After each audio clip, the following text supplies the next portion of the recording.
আম খেতে কে না পছন্দ করে, তার উপরে যদি সেটা কাঁচা মিঠে আম হয়, তার উপরে যদি সেটা তোমার বাড়ির গাছের আম হয়। আমাদের বাড়িতেও একটা আম গাছ রয়েছে অনেক পুরনো।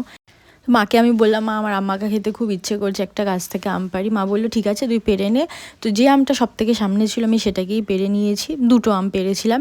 একটাকে আমি এরকম ঘষে নিয়েছি মাখা করব বলে, আরেকটাকে পিস পিস করে কেটেছিলাম। বললাম দুরকম খাই, দেখি কোনটা বেশি ভালো লাগে। তো ফার্স্টে যে আমটা আমি ঘষে নিয়েছিলাম সেটাতে চিনি আর নুন দিয়ে মেখে নিয়েছি, আর তারপরে যে আমটা আমি টুকরো টুকরো করে কেটেছিলাম সেটাতেও নুন আর চিনি দিয়ে মেখে নিয়েছি। ঝাল আমি খেতে পারি না, তাই লঙ্কা দিইনি।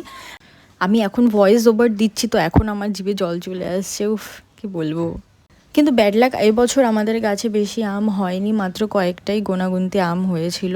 তো যাই হোক, আমটাকে মেখে তারপর আমি চলে গেছি ছাদে। বিকেলবেলা হাওয়া চালাচ্ছিল, তার মধ্যেই আম মাখা, উফ দুটোর কম্বিনেশন একদম মানে কি বলবো, আমার তো এখনই জিভে জল চলে আসছে। যাই হোক, কিন্তু আমটা একটু টক ছিল, মানে চিনিটা কম হয়ে গেছিলো। তো যাই হোক, আমার তো খেতে খুবই ভালো লাগছিলো, হালকা মিষ্টি আর কিছুটা টক। আমি আম মাখা খাই, আর তোমরা ভিডিওটা অবশ্যই ভালো লাগলে লাইক করে